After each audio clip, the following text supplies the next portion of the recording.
Disclaimer. I do not condone the harassment of the person I am talking to. I am only throwing roasts and disses at him out of either pure spite, or to make a joke. And if I make a roasting out of pure spite and anger of him, I sincerely apologize. It's just how I feel. Hey everyone, GameGetting.900 here. Before we start, I just want to say that if you see me being rude in any capacity, I just want to make it clear that I'm not trying to be mean or anything. I'm not trying to call them bad things. I'm only saying that because, one, I still kind of hold a grudge against Zaid despite his apology. And two, some of his arguments legitimately just piss me off. Keyword being some.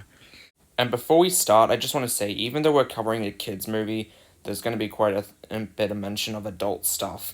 Before we start, you're wondering, who is Zaid Magneta? Well, his channel was deleted like 2023, but he recently came back in a new channel called Diaz Station. How did he get his channel deleted, you may ask? Well, let's just say it's all because of a bunch of burner accounts and him harassing people who disagreed with him. I'm seriously hoping he has moved on and regretted his decision, and I hope he doesn't fuck up his second chance at being better. Now then, and I mean, considering how he called out cuties, I definitely feel like he deserves another chance. I mean, I called out cuties as well. Oh, and yeah, let's just say I feel like torturing myself again. But for now, let's just start working on this reaction video to his 3-hour video on why he thinks The Last Jedi sucks. And as a disclaimer, yes, I am aware that Disney is an evil, megalomaniacal, greedy company.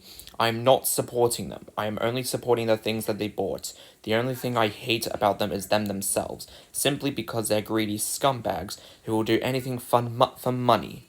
Oh, and as a disclaimer, her Star Wars fans did ruin Star Wars, which we'll get to in a bit, but the main reason is because they literally bullied everyone who liked the prequels, and bullied Jake Floyd and Ahmed Best for different reasons, and they basically made it look like it was perfectly normal to bully people just because they liked something they hated. Hey everyone, editing GameGen.900 here, so I had to download the original version of the script for this video, just so I can edit it here, so if a few things seem out of place, that's because I kind of had to, redo it before releasing this. So, my old nemesis. I can already tell there's gonna be people finding out about this video and their knee-jerk reaction is just gonna be, why are you talking about this movie again? It happened 3 years ago. Stop reigniting your hate for a movie you personally didn't like and move on. Well, for a couple of reasons. One, this movie has a tendency to appear as a trending subject on Twitter and has been doing so for years since it first came out. So don't try to tell me this topic isn't relevant anymore. The Last Jedi, regardless of how you feel about it, has always been a highly topical film given the subject matter. Let's all be right. He's right about the fact that this will always be a topic that will be discussed no matter what. This is Star Wars we're talking about. It doesn't really matter how long ago it came out because that's not an actual limit to what can and cannot be discussed in terms of media. And two, this is Star Wars we're talking about. Star Wars will always be a relevant topic of discussion until the planet explodes because it's only the biggest franchise in the history of Western media. Except for one teeny tiny fact. The fact that the fanbase absolutely hates it nowadays. 3 years have gone by and it's still terrible. Hey, your opinion, my dude. But you're not changing mine at all, and I say it's great. Because there is actually very little to like about this movie. From its story, to its writing, to its characters, to its themes, to its awful continuity, to its production. I don't care if you still fucking hate this, I just want you to understand that this is my take on this, my opinion, and above all, my reaction. There's just some things you are objectively wrong about, and I'm pointing those out. It's not like I actively wanted the sequel trilogy to fail. I wanted these movies to be good. As someone who doesn't really care about Star Wars that much, I definitely like it more than the goddamn quote-unquote fan base. But hey, let's be real, you have every right to agree that, well, you never wanted it to fail, you just hated how it turned out. It still feels like we missed something because it just gets worse and worse as time goes on. I wouldn't say that about the sequel trilogy. I'd say that about the fan base. I mean, considering what they've done. But as horrible as The Rise of Skywalker is, it wasn't necessarily the movie that started the avalanche. That honor goes to this movie. It wasn't the sequel trilogy or Disney, it was the Star Wars fanbase. This whole thing has been an issue since 1999 when they started bullying Ahmed Best just because he played Jar Jar Binks. And it got worse. They attacked people who liked the things they hated, but that's a whole story for another time. This is about you right now, Zaid. The great divide between people who like the Star Wars sequel trilogy and people who like good movies.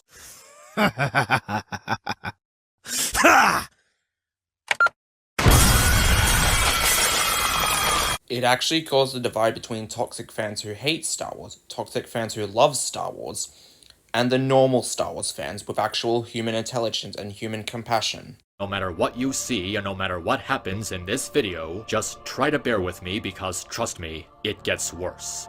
It gets way fucking worse.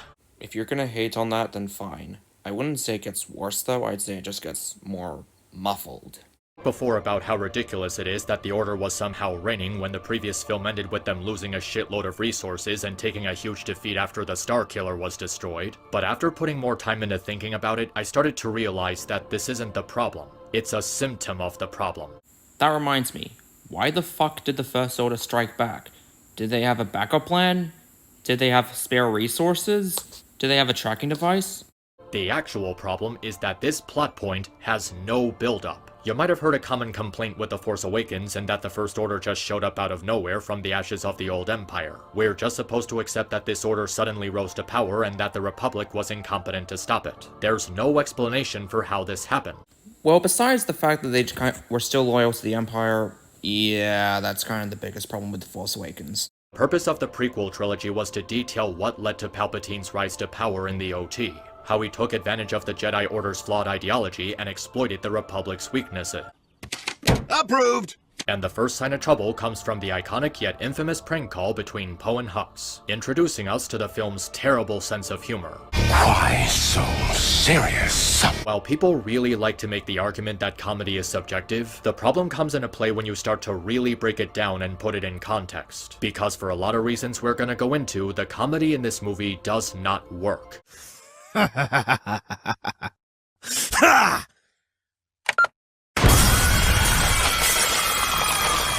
Probably heard of something called mood whiplash, when a story tends to go back and forth between being upbeat and lighthearted and having a dark and serious tone. The Last Jedi is the epiphany of this, and not in a good way. There are so many moments throughout the movie where an otherwise serious moment is being interrupted by some kind of joke. Movies can have light-hearted jokes while also being pretty gritty and serious. So by this logic, Murder Drones is totally inconsistent.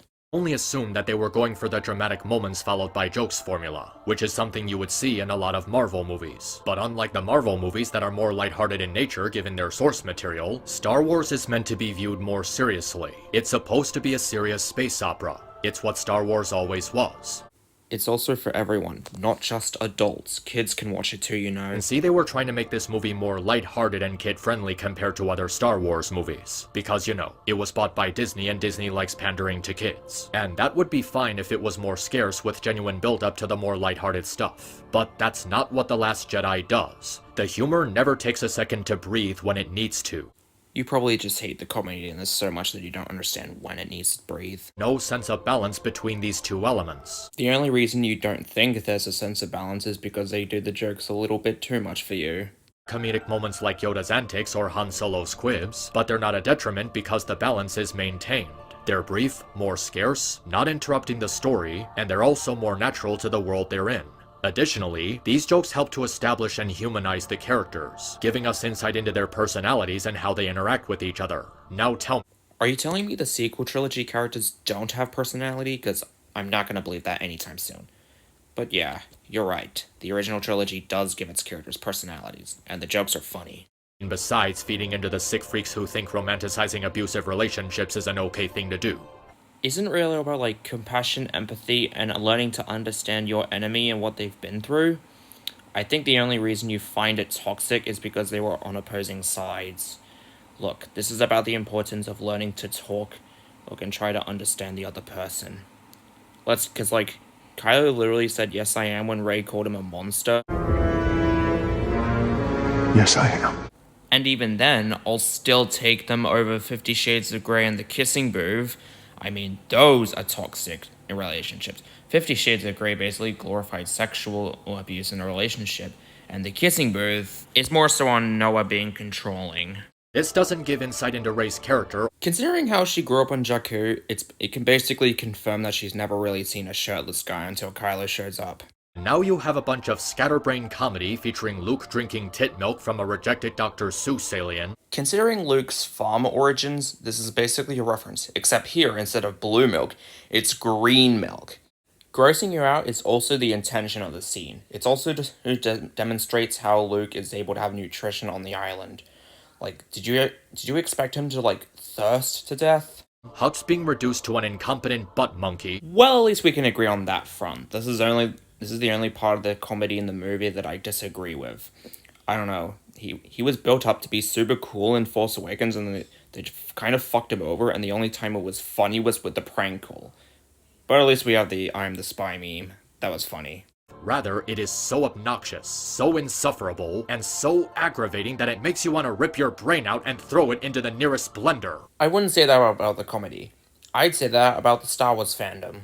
Because look what they've done to the Acolyte. In fact, the comedy of The Last Jedi is so horrible that I actually put together a list of things that I would rather watch than ever subject myself to a single joke in this movie ever again. Wait until you see the end of the list, because I have a list of things that I'd rather do than ever accept that this movie ruined Star Wars. I would rather watch the episode of The Simpsons where Homer gets raped by a panda. I would rather watch a collection of cutaway gags from Modern Family Guy. I would rather watch a collection of episodes from the dark age of SpongeBob SquarePants. I would rather binge watch the 20th season of South Park. I would rather watch Beast Boy and Cyborg yelling waffles for 10 minutes straight. Please don't bring Teen Titans Go into this. But like, isn't it supposed to be just a childish, silly little child-friendly reboot? It's not supposed to be serious? I would rather watch Adam Sandler's 8 Crazy Nights and Jack and Jill back to back. I would rather watch Son of the Mask. I would rather watch that shitty Olaf origin story. I would rather binge watch the Home Alone movies that don't have Macaulay Culkin in them. I would even rather watch the Star Wars Holiday Special on continuous loop, in slow motion.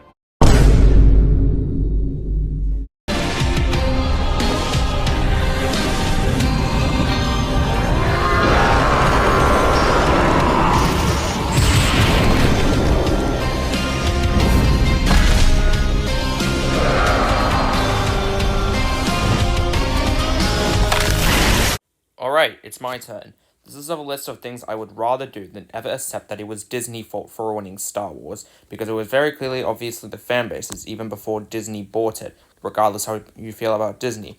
And forgive me if the first one is a bit subjective, I'm just that pissed off with that statement. I would rather watch the Undertale AU comic dub where Pally gets raped by Goth. I would rather watch a live-action butchering of the Cars trilogy. I would rather peel back my foreskin every single night.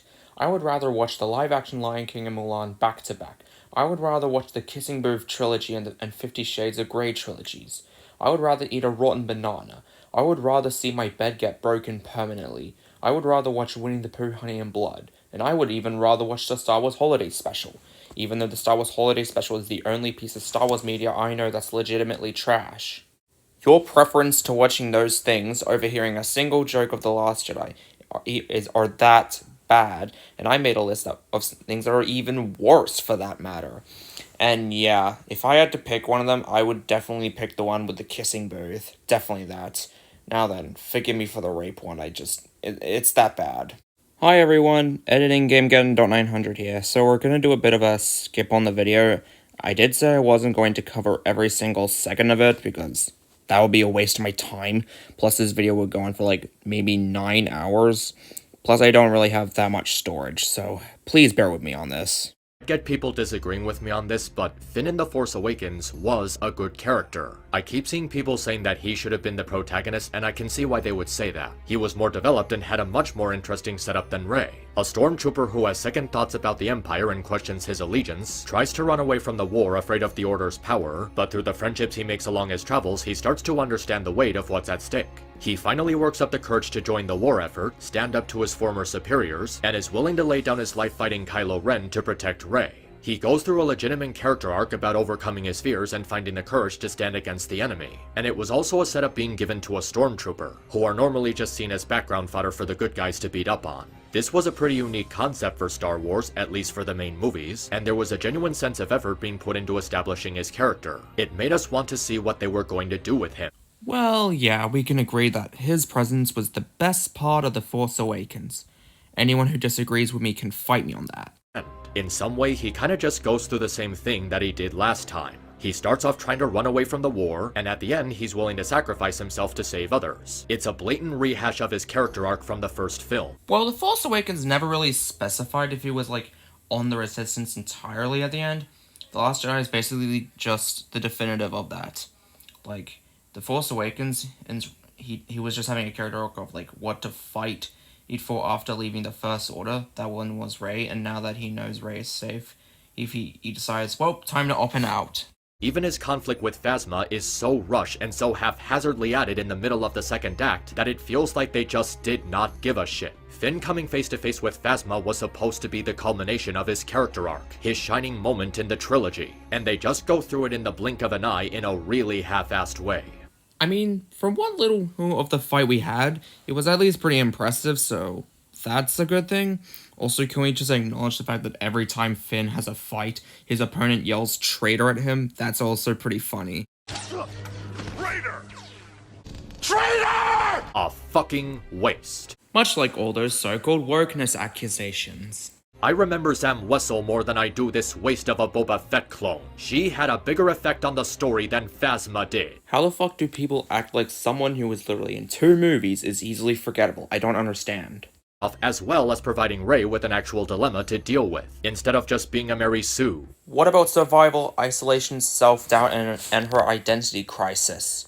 Are you acting like those don't exist? It's practically a meme that all he does in that movie is shout Rey. He does nothing in The Last Jedi, and he does nothing in The Rise of Skywalker. He literally had an entire subplot in The Last Jedi shared with Rose. But yes, I do agree that he did nothing in The Rise of Skywalker. Maybe not the worst character in the trilogy, that would be this guy. At least with Jar Jar, there's the sense that he was made with the intent of being hated for how much he annoys the other characters and the audience. And mission accomplished there, because this turd was absolutely grating in both the verbal and visual sense. He was literally meant to be the comic relief, and as well as to appeal to literal children in the audience. And he's also supposed to be there to be the key for everything. But let's all be real. The only reason people hated him was because he was a comic relief who also was there to appeal to the children. Me personally, I never found him annoying or anything like that. Our introduction to this character is seeing her mourning the loss of her sister, then suddenly getting excited and enthusiastic about meeting Finn. She tries to be all brooding and serious when talking about the corruption in Canto Bight, and then she's all giggly and bubbly while interacting with space horses. While I will excuse your criticism about her being happy when she first meets Finn, even though she was mourning her sister, well, I disagree highly with her being happy when she's interacting with the space horses. I think she thinks they suffered more than the kids, so... And I guess she's happy that they're free now. That could explain it. The resistance that was also fighting to protect the people they love. And then you can top it off with the horrible decision to make Rose kiss him, confirming that this entire waste of a subplot was just an excuse to throw shipping fuel into the movie. Just what the fuck? There was no hint of romantic chemistry between these two throughout the entire movie. I'd say that's a gesture of her admitting her feelings for him. Although I do admit, yeah, that was kind of rushed. Finn x Poe would have been a better ship, let's be honest. When just a few hours earlier you gleefully destroyed that casino you oh so hated, because you hated the whole profiting from war. Kind of hypocritical, but hey, that was a thing. So, this, I don't know. The problem with the line is that she's being a bit, it's at war with itself, that's all. Even Jar Jar did things that served a purpose in the story, and not just his fuck-up that put Palpatine into power. To Canto Bight, what did this add to the plot? It adds world building, and it adds to Poe's impatience, and it also explores Rose's past. It's also where they find the code breaker. You could have just made it so that the Order was anticipating Holdo's plan to attack them by surprise, which would allow them to be intimidating instead of incompetent. First of all, I thought the joke was that the Empire stormtroopers sucked at shooting, not the First Order stormtroopers. Second of all, the First Order stormtroopers have done a better job at shooting. And besides, I'm pretty sure they thought of a lot of counterattacks. And I guess one of those counterattacks was paying back DJ to basically turn on Finn and Rose. It really feels like all the stuff with Rey, Luke, Kylo, and Holdo is completely rushed and not given proper A third was spent for each subplot, so why are you acting like they were all rushed? Last I checked, they focused the right amount on Luke. If there was any proof that the sequel trilogy was used as a mouthpiece for Kathleen Kennedy's feminist-driven politics, this would have to be it. Though derailing the entire lore for the sake of making Rey the most special person in the entire galaxy can count as a close second. She just comes across as needlessly condescending. When addressing his recklessness, Holdo is being incredibly disrespectful to someone who's supposed to be the highest-ranking pilot in the Resistance. Poe might have went against Leia's wishes, but given the context of what was happening at the time, Poe kind of made the right call. He put way too many lives at risk, and Leia was not okay with that. There are things that you cannot solve by jumping in an X-Wing and blowing something up. I need you to learn that. Poe is supposed to be seen as in the wrong, but he actually saved the Resistance. Not telling him the plan because he's a hothead is a stupid justification. He would have fucked up way more lives because he would be irresponsible again. That's what Leia was trying to warn him. About how you can't just do everything just by trying to be a hero and whatnot. Maybe if there were concerns for a spy within the ship, but this was never brought up at any point as an issue. It would have been far more sensible to give him evidence that she knew what she was doing instead of making him believe in her out of blind faith. While it's true that the chain of command should be respected, it's also tangible to explain your plans to your teammates to maintain people's trust in you. I actually have a theory. I have the theory that Admiral Holdo basically just expects everyone to blindly follow her, as if she doesn't understand how trust works. He's also very respected as a fleet commander, and the situation was incredibly dire. It was a life-or-death situation to save what was left of the Resistance. Why would you not tell a hothead about the plan if you know they're most likely gonna act on their own since they don't know what's going on? Did she want her plan to remain top secret? Did she think she could just tell him to shut up? I don't know. I guess it's up to us to theorize why. I can only assume that the reason the plan would have worked was because the First Order is made up of complete idiots, which heavily undermines how they're supposed to be a great threat. Are you high or something? Aside from being a toxic mouthpiece for Kathleen Kennedy's female-driven politics, which I'm gonna get into later, she's simply a garbage leader. She acts like an immature child instead of an experienced commander, being disrespectful to her subordinates for just asking a reasonable question. Instead of communicating with Poe like they're both high-ranking individuals in the military, she instead treats him with a smug, condescending demeanor which results in them communicating like a bickering married couple. As someone who legitimately watched the movie, I could not tell a single moment where she was being immature, more so arrogant. And her stupid-ass strategy only had the possibility of working because the First Order is artificially stupid. She just assumes that the enemy is going to be incompetent enough to not notice the smaller ships escaping to the nearby planet. And even if the enemy is incompetent, it's completely irresponsible to just assume that they are. Realistically, the Order should have won by now. And they're constantly portrayed as incompetent and failing to eliminate the Resistance every chance they get for the sake of plot convenience. If they were incompetent, then they wouldn't be able to get one over. And if they were incompetent, they wouldn't be smart enough to pay off DJ to betray Finn and Rose. They're in a war, man. When you're in a war, you can't just expect people to follow you in blind faith. You have to give them a reason to believe that you're a suitable leader. I don't think you're supposed to like her at first. Ryan Johnson is literally relying on you to take Poe's side. And yet, the movie is supposed to get you to at least try to consider her side, but you never considered that, didn't you? Why did Leia even have to be removed for the sake of shoving in Holdo? Why did they kill off Admiral Akbar so carelessly just to introduce her? When you really think about it, Holdo is a completely pointless addition to the movie because she's a useless character who does nothing to contribute to the franchise. Yeah, that's pretty much the biggest problem with the Holdo plotline. She was kind of pointless. They couldn't just keep Admiral Akbar and make him do the same thing. With no explanation, and no regard for how many plot holes it would open in the previous films. In spite of people shrugging it off by saying, oh, it's a really stunning visual that shows how amazing the special effects in this new trilogy are. No, it looks cool is not an excuse for retconning the lore like this. You do realize that she sacrificed herself and that she is hyperspaced right into the ships. Although, to be honest, yeah, that looking cool is not an excuse. You're right about that. Did no one else in Star Wars ever think about doing this before? Base out of a hangar? That's cool. Hyperspace into the gravity well of a planet? It's cool. Hyperspace as a weapon? Let's do it. They're not taking any sort of internal consistency into account. Well, let's be real. I genuinely think using hyperspace as a weapon was not used before because they didn't even think to use it like that. I guess they wanted it to be less risky. Hyperspace and normal space are not the same thing. Hyperspace isn't simply going very, very fast. It's entering another dimension where space-time makes travel distance shorter. Holdo's ramming plan should not work because you're supposed to be immaterial when going through hyperspace. Even with those two things aside, weaponizing hyperspeed still destroys Star Wars completely because of one solitary fact. Introducing hyperspace as a weapon is a completely self-defeating concept. I mean, I don't really think so. I think she just kind of just rammed it into the Star Destroyers, but I guess you think that's lore breaking. Only reason I can think of for why this was allowed to happen is because Rian Johnson is a fucking idiot who doesn't know anything about sci-fi, and that stupid bimbo was too fucking lazy to proofread his storytelling before sending it off.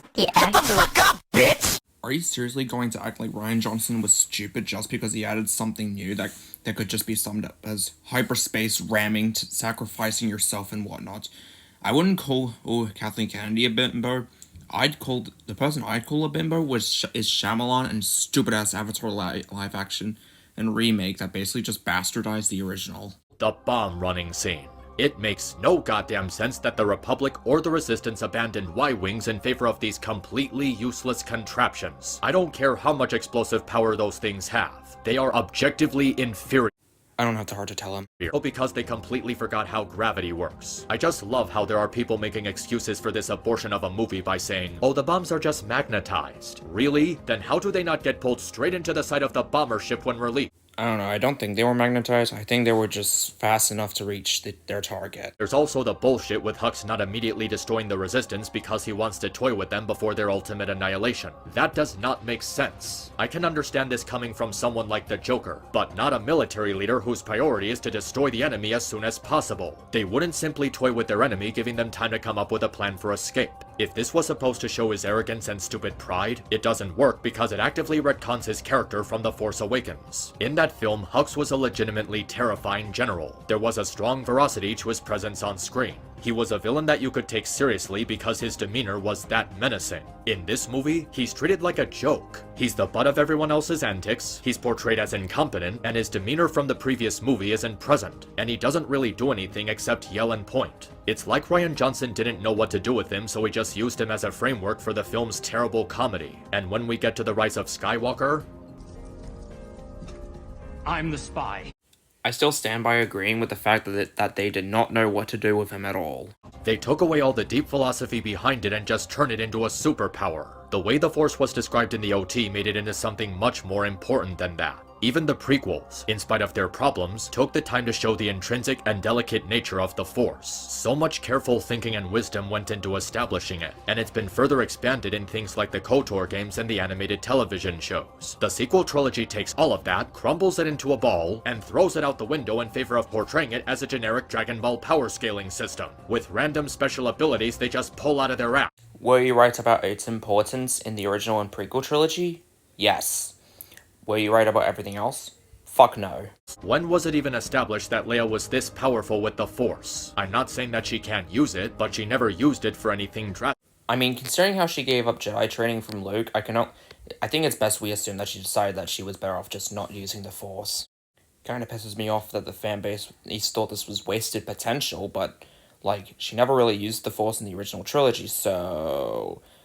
not the first time, right? And somehow, quite fucking miraculously, suffering no long-term damage from this predicament. I'm sorry, but the Force does not work as a barrier to the vacuum of space. That was really bad. Her coma was the long-term damage.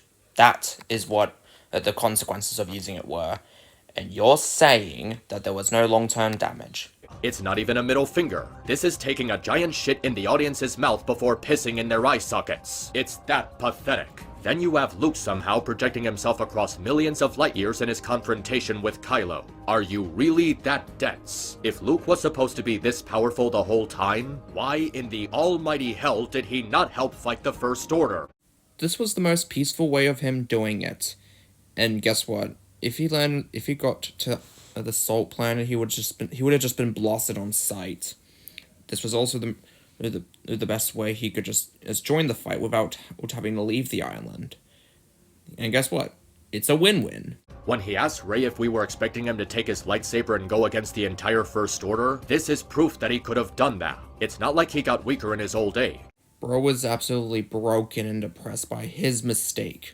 You see, this is why you can't just make shit up as you go along. You have to carefully consider how this stuff fits into the story, or else you end up with questions like this. Now you have too much contrivance and it ruins the cohesion. It destroys the internal consistency of Star Wars. I brought this up in my original review, and it bears repeating. When you're making a story of any kind, whether it's Star Wars, Lord of the Rings, the MCU, or even My Little Pony, internal consistency is extremely important. You introduce rules to how your world works, and you have to follow those rules.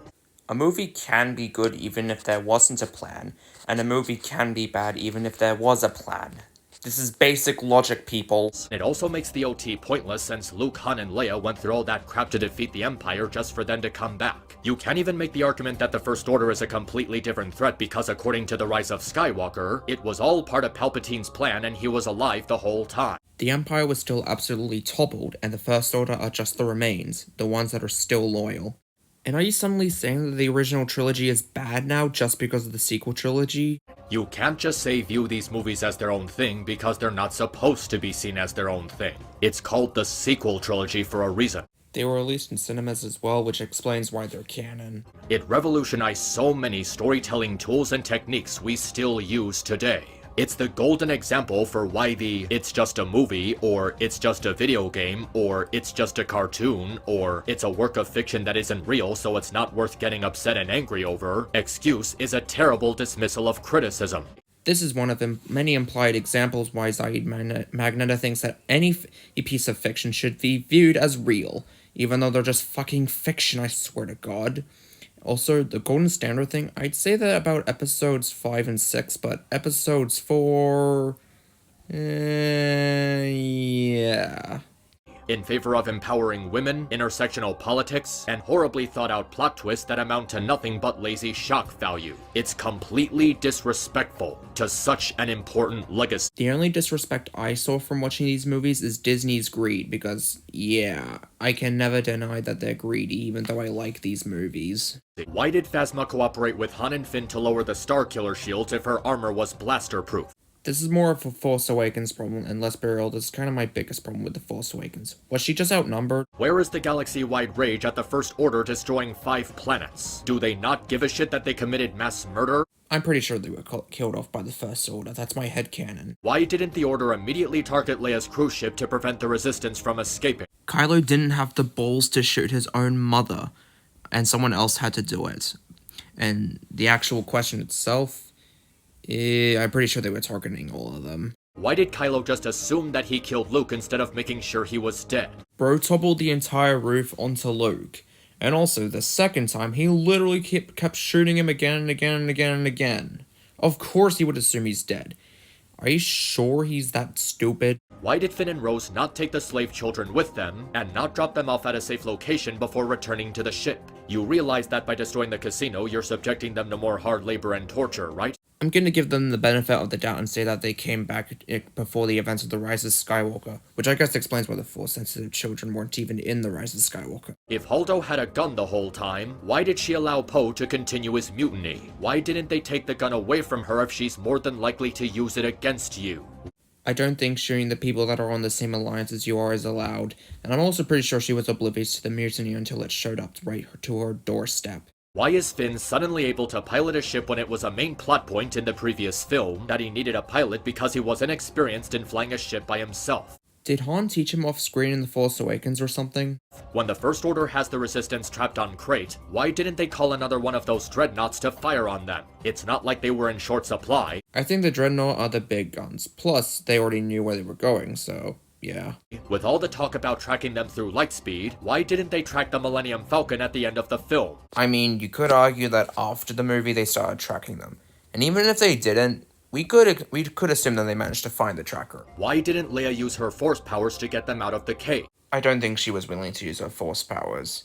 And let's be real, even if she was about to, Rey kinda just did it. How did Finn drag Rose across the battlefield and back to the cave so quickly? Endurance much? So, with all that stuff out of the way, let's talk about the big 3. Kylo Ren, Little Miss Perfect. She's not perfect.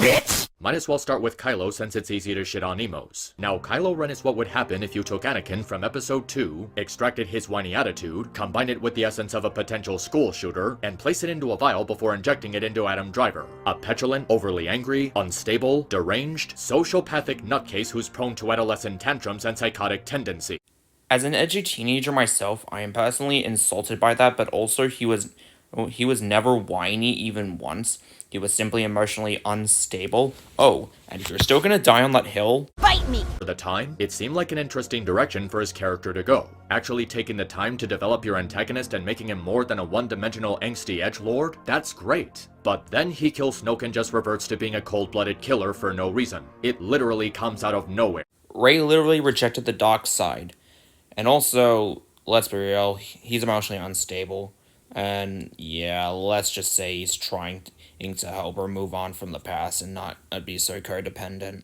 Plus, he's a simp. No, you're still holding on! Let go! Jesus Christ! Anakin Skywalker at his most furious was never this unhinged, ordering all those walkers to just repeatedly shoot Luke over and over and over, while watching the whole thing with so much wrath and murderous intent, to the point where even his own soldiers are unnerved by it. This is the kind of thing you do when you hate a person beyond any sense of logic. Not only is this uncomfortable, but they try so desperately to get you to take it seriously, to the point that in a strange way, it's actually kind of laughable.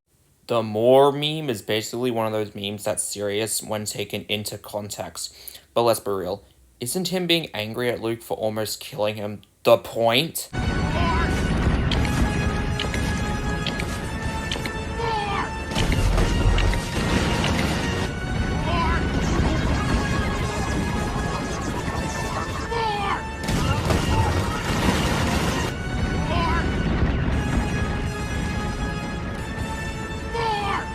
Anymore! That's the whole barrow! And when people find the memes more entertaining than the writing quality that went into the scene itself, that's not a good sign. What was even the point of this? You were setting up something interesting with Kylo by giving him a more calm demeanor, and then you just decide to do nothing with it. The only reason people made the memes is basically when they want to express having more of something or whatever, but like, I think the whole writing quality point is basically his wrath. And also, can you please stop acting like he's a whiny, edgy teenager?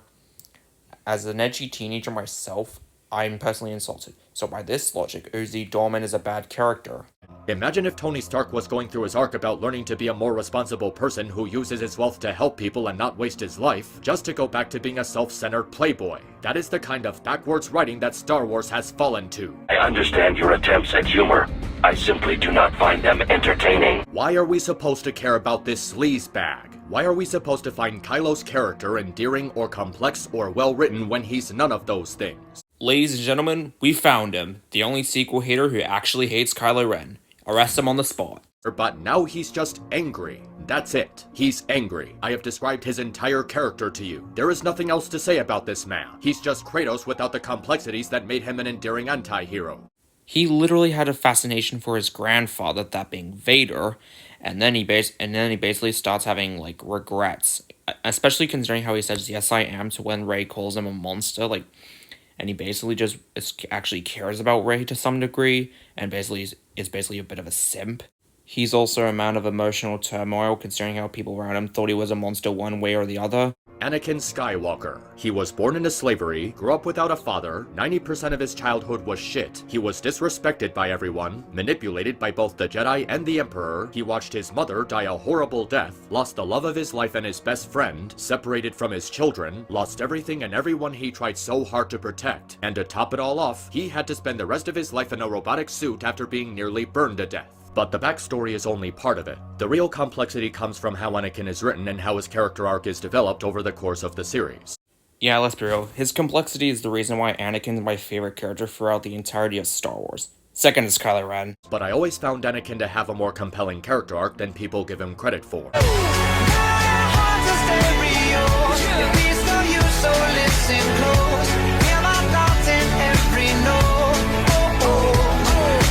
We've all made fun of how whiny he is in Episode 2 or how annoying he is in Episode 1.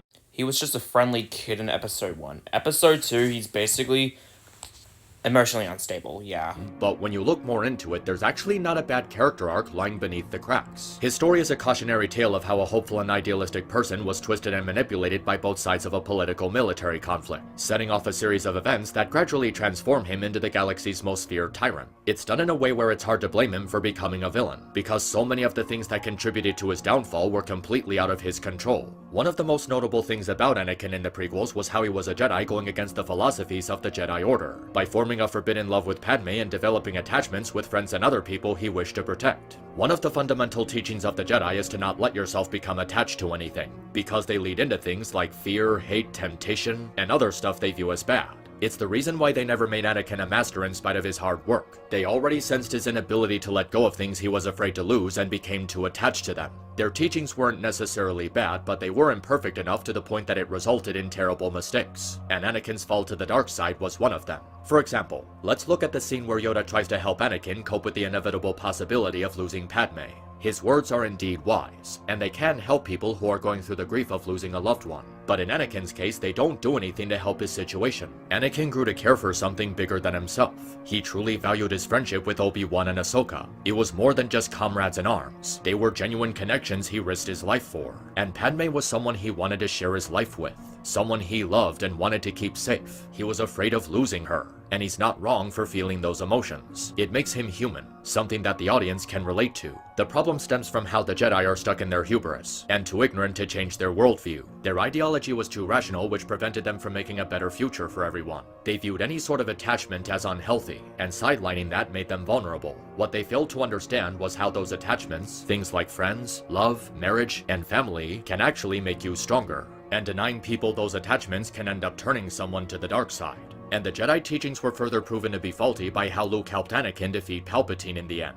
It was those same attachments they spoke against, the kind that Luke was willing to have with his father after learning the truth, that ultimately brought balance to the Force. What I'm saying is, the way Anakin acted out in the prequels, though understandably cringy at times, was completely understandable. I personally see his story as a much better version of Obito Uchiha from Naruto. He doesn't become evil because a loved one died. He becomes evil because he was afraid of losing people he cared about and was carefully manipulated into allowing that fear to consume him. There's a sense of tragedy to the whole thing. Seeing a person who was actually really kind-hearted, showing compassion for others, doing everything he could to do the right thing, slowly sink into madness and lose everything. That climactic battle between Anakin and Obi-Wan still gets to me years later. Not because of the intense choreography or epic music, but because of the story behind the fight. Seeing these two lifelong friends who had a genuine friendship over the years, who became brothers to each other, have now been torn apart and are fighting each other to the bitter death. The juxtaposition of their last words to each other are really heavy when you consider everything they went through and just how thoroughly they ended up being pawns in Palpatine's game. Which brings us to one more thing.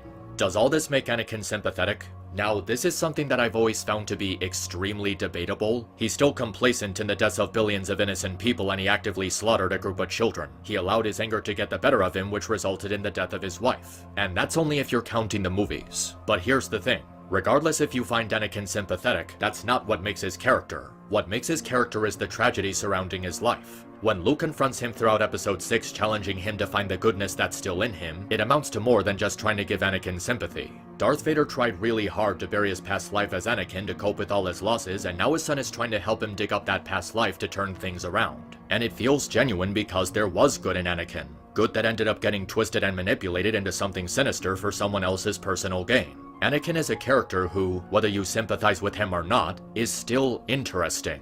And any character can be as moral or immoral as the writer wants them to be, as long as they manage to be well written and interesting. In the same way the Joker is an interesting character in spite of being the biggest mass murderer in the world. Do we see how Kylo was feeling after this event? Do we follow him in the days after this? Do we see the conflicting emotions he went through as he left his family behind? His training with Snoke? Anything that happened after this at all?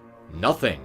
I don't think you paid attention to the dialogue or Adam Driver's voice acting that helped propel the character.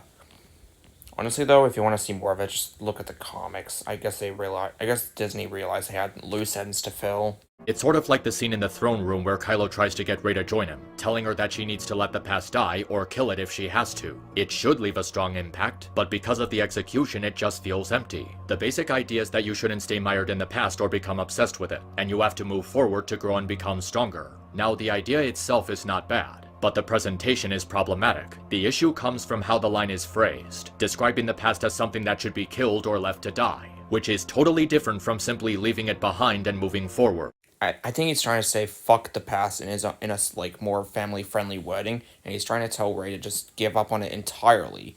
And the way he phrases it, it's basically more so just forget about it entirely. Remember, this is being said by Kylo Ren, who's a homicidal maniac who will backstab anyone to get what he wants. I don't think taking any life lesson from him to heart is exactly a good idea. Bro is trying to keep himself away from the light as best as possible. I don't think he wants to go back. I get the notion that we're not supposed to take this with any sincerity because Kylo is the villain trying to gaslight Rey, but it's such a forced and poorly delivered line that it makes you wonder why it's even in the film in the first place.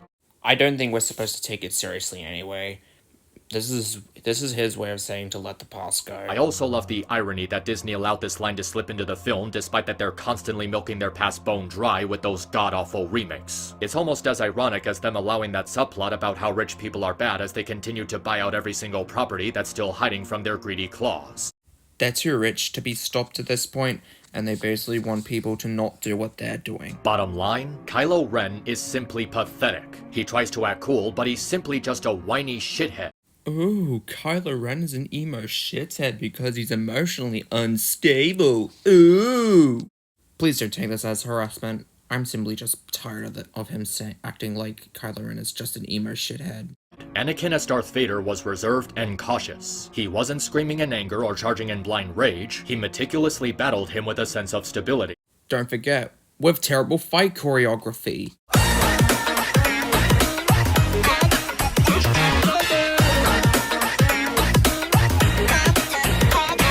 About this scene from episode 5, when our heroes escaped from Cloud City and Vader was there to see it happen. Remember the tension when the bridge crew was silent, waiting for Vader to do something? You would expect him to lash out in anger, right? Killing one of the stormtroopers for failing him? And you know what he does? He simply walks away. No cry of anger, no hint of violence, no hint that he was upset with the stormtroopers, nothing. If this was Kylo, he would have taken out his saber and started destroying the nearest piece of machinery in a fit of rage. But Vader doesn't do that. And oddly enough, that just makes him so much more intimidating. Vader demonstrating his ability to restrain himself even when he ends up going through a defeat is really chilling. He managed to be terrifying by behaving in the exact opposite manner you would expect a terrifying villain to act in this kind of situation. That shit is fucking brilliant. I mean, Empire Strikes Back was the movie that started making Darth Vader a three-dimensional character. Like, in A New Hope, he's kind of just, but they made him intimidating. Been Palpatine, and he was basically just Space Hitler. And not only is Kylo less motivated, his actual motivations are just baffling. His only sympathetic motivation for turning to the dark side was because Luke thought about killing him. But that motivation doesn't sit right when you consider how he killed his father in the last film. He demonizes Luke for thinking about killing his nephew, but doesn't hesitate to kill his own father. This just makes him nothing short of a hypocrite. Yeah, you could argue he's being a hypocrite, but I don't know, that's intentional, and like, he killed Han in an attempt to stop himself from going back to the light, okay? By the way, the rise of retcons introduces Force healing and resurrection, which completely destroys Anakin's whole motivation for turning to the dark side in the first place. I think the Jedi forbidding emotional attachments may be the reason why they never told Anakin about Force healing. I think Darth Sidious is telling Anakin about the ability to bring people back to life even during the tragedy of Darth Plagueis scene might be the same thing as Force healing. Then it all comes full circle in Return of the Jedi, where the Emperor's threats of destroying his son breaks the dark side's hold on him, and he sacrifices himself to save Luke. That is a three-dimensional character with a three-dimensional character arc.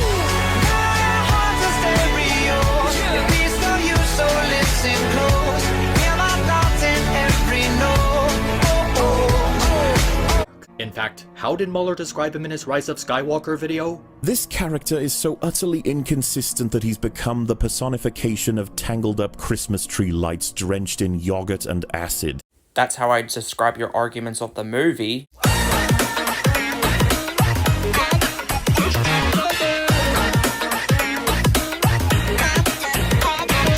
I'm not even going to pretend that he has some semblance of a through line in these films. Be good, be bad, I don't give a shit anymore, just commit, you greased weasel. Yeah, that's exactly what he is. Kylo Ren is inconsistent, and his arc is filled with giant holes like how they completely neglect the fact that he became Supreme Leader and nothing changes.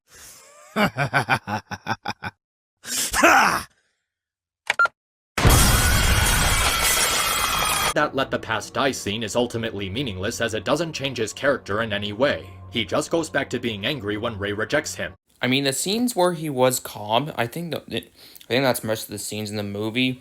And let's be real, I think for a good chunk of the movie, we only saw him for like the Force Bond thing. So I guess that explains why you thought he was just having a calm demeanor until that moment. Why didn't we get to actually see his path? What we know is that he did care about his parents, and they cared about him, but they had to send him off to Luke so that he could be able to like train to be a Jedi. And let's be real, Snoke basically started like seducing him, not in a gay way though. And then basically Kylo decided to attack Luke because Luke decided to have to kill him out of desperation. And meanwhile, you're acting as if that the original trilogy was actually good at showing and not telling, even though the original trilogy, all it did was tell rather than show.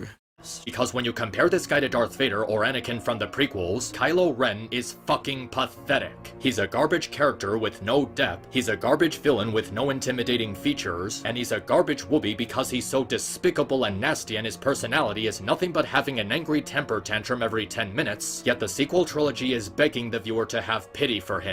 In the wise words of Dwayne "The Rock" Johnson, this argument is the biggest piece of dog shit that I have ever heard. Snoke was the main villain and a major character. His presence raises a lot of questions relating directly to the story that demand being answered, and they're never given any satisfying answers. I mean satisfying answers. He was a Palpatine ripoff anyway, and I guess killing him you would lose nothing, but still. In spite of the faults of the prequels, they did an excellent job with the slow and gradual reveal of the Emperor. Over the course of 3 movies, they take the time to establish his goals, his motivations, his personality, his schemes, and when we see him for what he truly is, we know a lot about him. They might not have revealed everything, but they revealed what we needed to be invested in the character. Approved! With Snoke, they reveal nothing. They did nothing of value with him. He just sits in his throne room, toys around with Rey for a bit, and then gets killed by Kylo. There's no payoff in this. And a plot twist is supposed to have a meaningful payoff. This is just a meaningless subversion of our expectation. Yeah, we got nothing, but at least we had a cool death scene out of it. There are people who actually think this is a good twist for absolutely no reason other than it caught them off guard and they didn't see it coming. The twist is more on Kylo and how he just couldn't stand by and let Rey get tortured.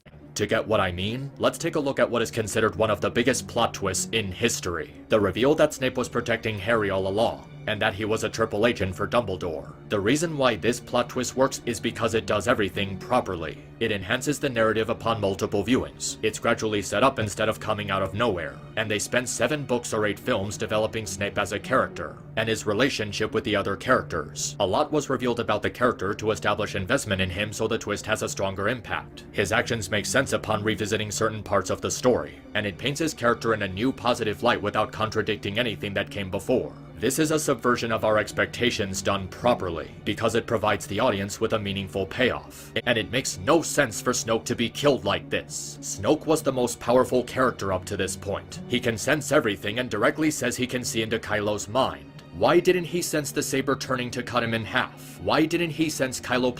I think he was too busy fucking around with Rey. I swear to God, the sequel trilogy is like a massive dead horse at this point that people still beat out of obligation. But I think the most offensive thing about this twist is the missed opportunity. The only missed opportunity here is that is for you to get a girlfriend, even though you never got any bitches, meanwhile I did. They relied on shock value instead of coming up with a twist that served a purpose in the plot, and the payoff we get is a terrible writing decision. Yeah, this was a terrible writing decision, even though the Rise of Skywalker was the one that missed the opportunity of just bringing him back like he was nothing.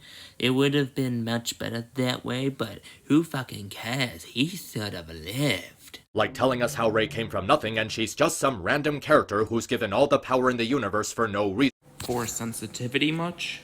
Also, before we move on to the next point, I just want to say, Zaid, Magneta, if you're watching this, I'm okay with you not liking Rey as a character or thinking she's poorly written. I just have zero tolerance for people calling her a Mary Sue, considering that her character flaws do exist. And the fact that she does struggle, like, I'm okay with you thinking it's lazy writing and everything. I just don't understand why people would go so far to call her a Mary Sue when actual Mary Sue characters exist. She's a Mary Sue. Yep, that's pretty much it. She's just a Mary Sue. Why did you make me do this? You're fighting so you can watch everyone around you die! Think! Zaid. Beating Kylo despite never wielding a lightsaber before. Kylo got shot in the back, and he's conflicting himself over the fact that he just killed his own father. Plus, Rey had some prior fighting experience as seen on Jakku, and you're still saying that counts as her being a Mary Sue. Didn't even have to be either of those things. Just show us scenes of Luke actually training Rey, instead of just watching her swinging a lightsaber from afar, or giving her a pep talk about the prequels that goes nowhere, or that one lesson about connecting to the Force that ended abruptly because he didn't want to be reminded of Kylo. Show Rey going through actual training and gaining experience for her status as a Jedi to be properly earned. Luke was too skeptical to even train her. And it wasn't until R2-D2 showed up and had the hologram of Leia that allowed old Luke to decide, yeah, sure, I'll train. But only 3 lessons.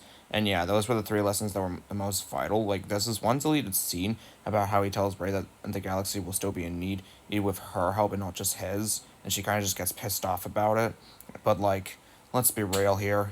You don't want to talk about the lessons he taught. You only want her to actually train, even though she literally had fighting experience on Jakku, which I guess helped her out enough to be able to have some degree of fighting. And even then, Kylo Ren was somehow able to have some advantage on their final fight. She's become a more powerful Force user than either Luke or Kylo. And at this point, it's become so tiring seeing completely stupid and abject morons to this day, still trying to deny the fact that she's a Mary Sue when all the evidence that she is one is blatantly obvious and staring you right in the face. Oh really? The proof that you're a Mary Sue is staring at you right in the face and you're ignoring it. Well, first of all, in all seriousness, I'm pretty sure Wonder Woman would beat Rey if they both fought on Death Battle. And second of all, I'm pretty sure that Anakin would beat Rey in a fight because of his high midi-chlorian count, but Anakin's dead, so we're not gonna get that chance. Also, what is with this hashtag? Like, really? Make Star Wars fans great again? Are you really so insecure and overly sensitive towards people criticizing the sequel trilogy that you had to make a hashtag that somehow manages to be more cringe-inducing than anything Trump came up with in his 4 years as president? That's just so pathetic.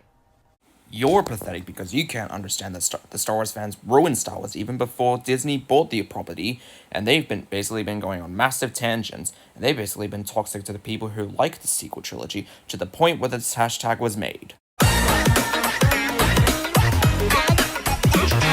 Anyone who says Rey is not a Mary Sue is basically just saying, I'm okay with female characters being terribly written for political and social reasons. I swear to God, the sequels have become such a dead horse, it's not even fun to make fun of them anymore. Not even for the people who hate them. And let's be real, just because you say Rey is not a Mary Sue, doesn't mean you're okay with women being poorly written to serve some political spectrum. But in all seriousness, you cannot make the argument that Rey is not a Mary Sue when it's an undeniable fact that she is one. Gross. Fuck up, bitch! She defeats Kylo Ren on her very first try despite having no training with a lightsaber or the Force, while Luke got his ass kicked by Darth Vader in The Empire Strikes Back after getting some training from Yoda. Rey's fighting experience on Jakku is, absolute border bullshit, even though she had that. And she had to pretty much have to defend herself multiple times, but this makes her a Mary Sue quality because he actually had never had any fighting experience with a lightsaber, but I guess her skill with a staff gave her enough of an idea of how to use it, but who fucking cares? Also, Luke literally had to cut his training short, so you're right about that at least. Also, fun fact, I literally learned how to play Smash Bros. Very easily without any experience or instructions whatsoever. So by this logic, I would suck. She was able to pull a lightsaber towards her at great speed and against Kylo's own grip without any kind of instruction in mere moments after learning the Force existed. She probably thought that force pulling actually existed, and right she was. I guess the hand stretching was basically an attempt to be proven right on that spectrum. I don't know, I guess she was just desperate. And that part about her bypassing the compressor was clearly written by a jarhead who has no idea how disassembly and reassembly works. Even if she had experience working with the ship, she should not be able to override something that's about to make the starship explode by pulling out some circuit. I mean, you could argue we've never even seen inside the compressor in the original 6 movies, so I can assume that it was actually much more simpler to get through than Han even thought. And also, I think, considering the 14 years of experience Rey had on Jakku, going for the ships, I think she managed to figure that out quite easily. I mean, let's be real. Oh, pluck or whatever his name is, basically needed the best of the best as for his business, so he got Rey. He to train for that sort of thing, so I guess that explains it. And Finn was trained in weaponry since he was a child. He has more objective experience than Rey, and yet she's shown to have more skill than him at close quarters weapons combat. Are you forgetting she had 14 years on Jakku, and during those points, instance implied she had to defend herself multiple times. And also, Finn only really had to use guns. I don't think he was as good at swordplay. It's also a matter that she has no personality flaws to be worked on. Are you forgetting that she was really codependent on familial figures and whatnot? Are you forgetting about how she actually got a bit aggressive when fighting Kylo for the second time? Are you forgetting that she basically did a few stupid things at some points? Are you forgetting that she was unsure of herself and insecure? She has no characteristics that have to be improved upon over the course of the story. Aside from her naivete, occasional gullibility, and her self-doubt, are you forgetting that those exist? Oh wait, you are, because you're stretching to call her a Mary Sue. Introduce bullshit abilities in The Rise of Skywalker specifically so she can defeat Palpatine at the very end, and so Kylo can save her from not dying. Those new abilities weren't specifically for those, and also, doesn't Kylo having to save Rey literally twice contradict your argument that she doesn't need to be saved? She's instantly liked by all the morally good characters. Han let her in because she helped, and she proved her worth. And also, Poe basically, he barely saw her in the time span between episodes 8 and 9, so that explains the bit of a rift they have during episode 9. She's perfectly nice. Well, true, but to the point of being naive, not to the point where it's unbearable. And she never fails at anything or goes through any sort of embarrassing defeat. Her first duel with Kylo was sloppy, and it would have been worse if he hadn't had a few disadvantages. Snoke basically fucked around with her by using the Force, and she had to put her mission on hold just to save Chewie. She never has to struggle. She literally had to have help several times throughout the sequel trilogy, and also she literally fought her dark side mirror counterparts. Another thing is that she exiled herself to Arc-2 after her second battle with Kylo because he destroyed the Wayfinder, only to find another Wayfinder. I mean, it was set up earlier in The Rise of Skywalker, so I wouldn't call that a plot convenience. Stupid scene with the mirrors goes nowhere, especially with Rise of Skywalker. And isn't that the point? Her relationships with Luke and Kylo are very badly underdeveloped. Considering all the time spent and that she had with these two, I wouldn't say that it's underdeveloped in my opinion. I'd more so say that it was just a lot of time spent. You could enable all the cheats in a video game, giving yourself unlimited health, unlimited magic, unlimited stamina, unlimited ability bars, unlimited airtime, unlimited chain combos, unlimited ammo, unlimited transformation time, invincibility from all enemy attacks, one-hit kills, and you would still be less overpowered than Rey is in these movies. That's a really dumb point. I mean, you did say that they would have one-hit kills, so wouldn't they be able to instantly kill Rey? Yeah, I'm just a sexist who hates strong female characters because I think Rey is a Mary Sue. Hey, I never even said that once. Whoever you are that's actually stupid enough to buy this. Whoever you are that's actually fucking stupid enough to still believe that Rey is not a Mary Sue. Go into the comment section and type an excuse for this bullshit. I dare you. Even though I'm a Rey defender, I definitely don't buy this. But I'm pretty sure they took you seriously when you said that and actually thought of this as an excuse. Yeah, Rey is basically Mulan from that shitty live-action remake. A character who goes through no real struggle or training because they were born with a natural gift, so they don't need to develop because they're already at their maximum potential. That's not relatable. Isn't it funny how you're absolutely correct about 2020 Mulan, and yet you don't even understand how the one time people call any character a Mary Sue, they clearly are not a Mary Sue, but I guess they didn't even care enough about that. She doesn't even go through a compelling arc. It's just a shallow imitation of Luke's journey with none of the intrigue that made it interesting. Considering the actual movies themselves, they don't really imitate. I mean, for example, she's the one who gets kidnapped during The Force Awakens. What I've seen from these movies goes beyond stretching my suspension of disbelief. Either because it's live action, or you don't understand that she's just really good at being able to adapt without coming across as a Mary Sue, or maybe you just never had any suspension of disbelief in your life at all, just because you thought anything was real just by looking at it.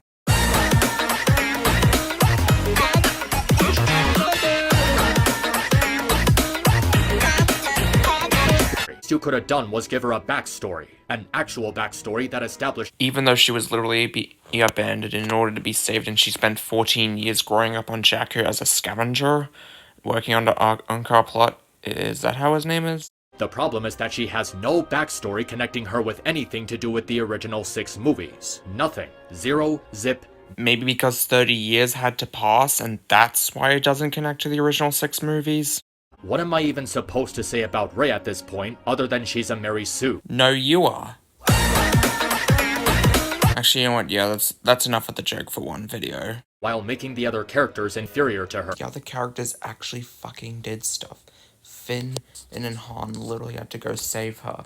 But if you still think Rey is not a Mary Sue, especially since Rise of Skywalker came out, you are nothing short of a moron.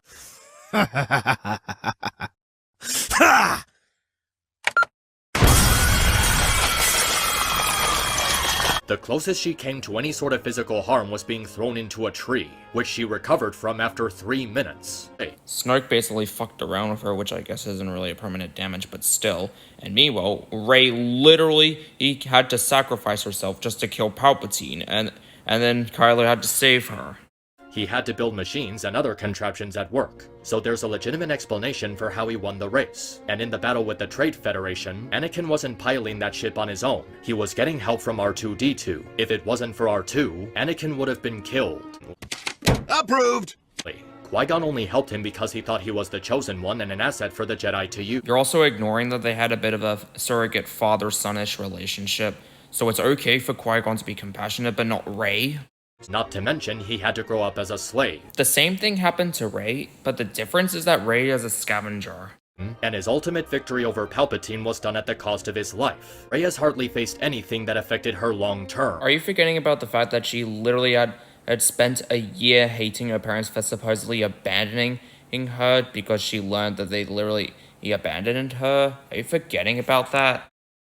And she's never in danger of dying. For maybe the 5th time, Kylo had to save her from dying when she defeated Palpatine. The main difference between defending Luke and Anakin and defending Rey is that when people defend Luke and Anakin, they're actually defending Luke and Anakin. They do the same thing with Rey, albeit to a lesser extent because of how hated she is, but your head is so far up your own ass with this argument that you just don't fucking care. Has an upset look on her face for about 20 seconds, and that's precisely... Hey, at least in The Rise of Skywalker, she's still not over that fact. Meanwhile, Luke was completely over the fact that his aunt and uncle died in a fire, or after 45 seconds of just standing there and never mourning them once. She goes through the same journey that Luke went through, and there's no major difference in what happens between them. This argument is absolute bullshit for the simple reason that I think his brain was switched off and that he was just focusing on what was similar. And there wasn't really that much similar. Literally took down the Zillo Beast single-handedly, which is a creature that's been worshipped as a god. And yet Rey is supposed to be too much for him, and she defeats him multiple times throughout the trilogy. Zillo Beast was literally a mindless beast. Meanwhile, the first time they fought, Kylo was depowered, and the second time they fought in The Rise of Skywalker, Kylo literally almost won, and he would have actually fully won if Rey hadn't managed to stab him after he was distracted. Is not an opinion. It's an irrefutable fact that Rey is a Mary Sue. She is the Mary Sue to end all Mary Sues. The president of Mary Sues. The queen. The empress. The goddess. The ruler of all Mary Sue. It is an opinion, and if you don't believe that, then you seriously need to get an extra brain cell for that. And also, Amy from Cuties is the actual goddess of Mary Sues. And now it's time to talk about the man of the hour himself, Luke Skywalker. And with the Kylo Ren argument, I was the most pissed off about. The Rey argument I could understand, even though she very clearly is not a Mary Sue. And this one I can clearly understand, but I don't think you understand how the writing worked for this. It's not just a matter of how Ryan wrote Luke in this movie, it's also a matter of how Ryan doesn't seem to understand or know anything about him in the slightest. He had no understanding of what it was that made him such a beloved character amongst fans of the series. His fuck-up was so bad that he literally got depressed and went into exile. Rian Johnson does understand Luke, but I don't think you understand that considering how Luke is portrayed in The Last Jedi. And it's at this moment that I'm fully convinced that he did not bother to watch any of the previous movies before working on this one. He literally admitted to having watched Empire Strikes Back and being disappointed by it. So yes, that's basic proof that he did watch the movies. I can understand going with Yoda as the more wise and experienced character to talk to Luke. That's not the problem. What is the problem is that the relationship between Luke Skywalker and his father Anakin, one of the most widely known elements of the entire franchise, completely went over this guy's head. I swear to God, this is one of those movies where the more you look into it, the more and more things that you find that are wrong. You know, I'm starting to think that Rian Johnson only meant that because Luke only saw Vader in the suit until Vader's dying moments. Luke stated very clearly that it was Anakin he was trying to bring back to the light, because at this point he knew who Vader really was.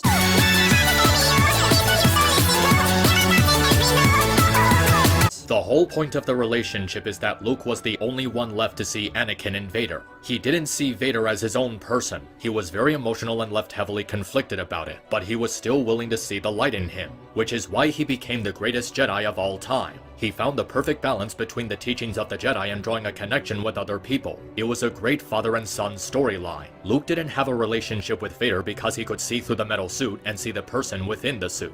That's what spoke to Anakin the most. A power with more weight than the Force itself. Okay, I'm convinced. Either Rian Johnson isn't really good at analyzing things, or he can't tell the difference between seeing the good inside of someone who was thought to be long gone and basically confusing in the newest version of someone as a separate person. This mistake that ultimately turns Kylo to the dark side, and Luke is overwhelmed with guilt over it. He caused his own nephew, the son of his sister and his best friend, to become the most feared tyrant in the galaxy, and he loathes himself for it. Overcome with these emotions, he isolates himself from the galaxy. When Rey shows up to bring him back, he's overwhelmed by the memories of that horrible event, afraid that he's not able to undo the mistake he made. But over time, he begins to admire Rey's determination to succeed where he failed. And after a talk with Yoda, he finds the courage to return to the galaxy and face Kylo, to rescue his sister, save the galaxy, and to face his dreaded past in the form of the pupil that he failed all those years ago. It actually sounds like a really good idea, but the problem is how the idea was executed. Look, I understand the execution was not your cup of tea, but just because you think the execution sucked doesn't mean someone else can just analyze it and actually think it was well written. I mean, let's be real. Oh, his own out-of-character action was acknowledged by the movie itself. But the way it was handled was very careless, and it caused more harm than good. But if you remember what smart people have been saying about the story since the leaks came out, you also know that it didn't really go so well. The problem with The Last of Us Part 2's story wasn't the idea itself. The problem was the patient zero for all the other reasons why that game's story sucks shit out of a horse's ass. I may heavily disagree with you on the Star Wars sequel trilogy, but at least we can both agree that The Last of Us Part 2 sucks absolute horseshit ass balls. And this is why the people claiming this was an interesting direction to take Luke's character are just spewing shit from their collective mouth. I legitimately took that personally. Now, aside from this being another example of the movie's horrible sense of humor, this part is actually quite offensive, on a storytelling level and an understanding of Star Wars lore. He doesn't want anything to do anymore with the Jedi or the Force, first considering his fuck-up, plus the fact that he ended up learning how the Jedi were a bunch of fucking idiots, and over-religious too, so now he's trying to distance himself from that.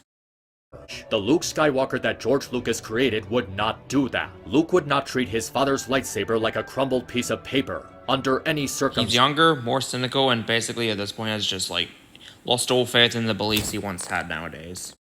Also the matter of Luke having practically no reaction to Han's death. The most we get is him having a wide-eyed blank stare when asking where he is, and that's it. Finally, something we agree on this plot line. This also isn't the first time that someone he knew for so long died, and he basically just didn't really care. Ahem! And then he just goes on his merry way doing daily activities like drinking tit milk out of an alien Dr. Seuss He's going through his daily routine and trying to scare off Rey with the grossness of him drinking green titty milk, and also trying to let her know that he's perfectly fine with his hermit life. Also have his outlook on the Jedi ending, which is really hypocritical considering later scenes. I've actually been told that the "it's time for the Jedi to end" line was something that they made up for the trailer and didn't actually think about how it fit into the story. I think the truth of the matter is that if the Jedi come back again, won't the Sith come back as well? You know, little buddy, there's a yin for every yang. And it still doesn't make any sense that he's so fixated on hating the Jedi of the past when they had nothing to do with the current situation. Well then, if they had nothing to do with the current situation, then it's for the fact that they even and made the Empire exist in the first place due to their hubris unintentionally being the problem because they thought emotional attachments were taboo. When he threatens to burn the tree, he's directly playing into the dark side's hands. Yes, he stops himself from doing it, but it shouldn't have happened to begin. Well, I don't think he wants the Jedi Code to be a thing anymore nowadays, especially considering how he was a part of that as well, because in the book of Boba Fett, he had to make Baby Yoda choose between the Jedi and Mando, and Baby Yoda chose Mando, which I guess costed Jedi training, but at least Mando was able to be safe. What was the purpose of this 20-second reference if they do nothing Rey with it? learns the self-centered hubris that was as of the Jedi during the prequels. Was about to murder someone in their sleep who did absolutely nothing wrong yet, just because Snoke was already influencing him. Never mind the fact that this is his sister's son, his best friend's son, his freaking nephew we're talking about here. How and why did you come to the conclusion that this is a fitting portrayal of Luke Skywalker? Literally the only other thing I have an issue with Luke's entire story in this movie. Thank you for pointing that out. So I can only assume that Luke led him to do this out of desperation and I'm gonna be honest, I feel like that was impulsive and out of desperation. This isn't even the worst thing that's ever happened to him. His aunt and uncle getting burned to a crisp. The difference here is that in The Last Jedi, Luke actually cared when the Jedi Temple burned down because everything he worked for was for nothing. Meanwhile, in A New Hope, he just doesn't care when his aunt and uncle burn. He just has a blank stare for 45 seconds and then just forgets about them entirely without grieving them at all. Supposed to be the worst thing that's ever happened to him that makes him give up all hope? I guess the fact that it was his own fault and the guilt fueling from it is supposed to be an edge, but it's built on his character being written stupidly for the sake of... Again, even though I really liked how they did Luke in Last Jedi, the only thing I didn't really like was the fact that he thought about killing Kylo in his sleep. And the only way we can actually justify that was him panicking a little bit too much. Maybe I can understand the guilt and shame, but giving up outright and not bothering to come back and set things right? That is bullshit. Oh, and he also cuts himself from the Force so he can't keep tabs on his sister or his best friend or any of his friends and family or the galaxy he swore to protect. The fact about his massive fuck-up and the fact that everything you worked to build right back up went crumbling down was all for nothing is the reason he gave up. But I guess you're willing to ignore that fact just to call it bullshit. Pink Diamond from Steven Universe. And the last thing you want is people comparing Luke Skywalker to Pink Diamond from Steven Universe. That would be like saying Rotten Tomatoes deserved to rape Cars 2. That's absolutely backwards logic in a bottle. But seriously, you're right. We don't want to compare them. Is truly Jake Skywalker. I understand your attempts at humor. I simply do not find them entertaining. The Luke Skywalker we grew up with would have gotten off of his ass, hunted down Kylo himself across the galaxy, and bring him back even if it meant dragging him by his feet kicking and screaming. Yes, he can take some time to grieve, but he would put himself back together to set things... Maybe because his fuck-up wouldn't be as colossal, and also because he was far younger back then. There's another factor that feeds into his loathing, in that he built into the legend that was built around him, but that's not in character for him either. Yes, he was reckless and pushed above his weight a few times in the OT, but he was also humbled by his experiences. He wouldn't develop an ego and think of himself as the legendary Luke Skywalker. The Last Jedi never even gave Luke an ego. He understood that he wasn't just some legend, he was also a man. I'm pretty sure after losing his aunt and uncle, and only caring for a maximum of 30 seconds, Luke became the greatest Jedi specifically because he didn't buy into his own hype like the others did. It's what made him special. Do you actually think him conquering his demons was permanent, and you want him to be a superheroic action figure? Really? Poe and Holdo's dick measuring contest. Well, at least has more of a point than our dick measuring contest. I'll give you a hint. Mine is bigger than yours. On some level I can understand if at some point Luke had to die, but the fact that Luke dies before doing anything meaningful to contribute to the story or advance the plot is a shameful way to send him off. That really clears things up. Thank you. I was being But in all sarcastic. seriousness, the meaningful things he did was teach Rey a few lessons about the Force and whatnot, and then he basically just had to sacrifice himself to save Leia and the others, and die on the island just like he said he would, without getting constantly blasted by Kylo and then dying straight away from the bat. The optimism, determination, hopefulness, loyalty, strive to not give up no matter how hard things got, sense of responsibility, the will to fight and protect those he cares about. All of these things are dashed to serve a story where he isolates himself over a mistake he made and doesn't make an effort to fix it, with no rhyme or reason behind the chain of events. Well, at least he actually cared when something that he worked for literally burned to the ground. And let's be real, people lose that optimism when they get older sometimes. That's kind of reality itself. And let's be real, at least he wasn't whiny, unlike A New Hope. Their way to do it would be if he tried to save Kylo like he did Vader but failed, resulting in the death of his pupils that would damage his worldview. There's no scene showing that he tried to kill him and instead is replaced by scenes of him trying to persuade him. And even after he fails, he wouldn't turn into an asshole. Maybe he'd be depressed, but he wouldn't turn into an asshole. The only thing I would change about Luke in this movie is the fact that he tried to kill Kylo, but other than that, it's not that bad. Still, I still would not call him an asshole. I'd say he's just grumpy in this. Also, his fuck up was what made him lose his worldview. Character who made mistakes in the OT. And not only was this already covered in the OT, but it was executed to better writing and received results. He convinced Uncle Owen to buy the droids that led the Empire to his house, resulting in his family's death. Don't forget mentioning the fact that he did not give a fuck when Emperor and Uncle Owen died in a fire. When you count the conflicts in Luke's development, he actually loses most of these fights or isn't strong enough to affect the outcome alone. This was a way of showing how he was properly flawed because he wasn't able to do everything by himself, which taught him humility and discipline, something that the sequel trilogy completely forgets about. How in the almighty flying fuck does he lose more than he wins? I don't understand. I mean, yes, he had help, but that does not mean he lost more than he won. And the sequel trilogy didn't throw it out the window, he just lost all faith, that's all. If 35 years of experience drilled the message in so poorly that he'd sink this low. Actually, it was 30 years, maybe a little shorter in Luke's case. But this wasn't just a mistake. This was a departure from the accumulation of everything that defines him. Isn't that kind of the point, honestly?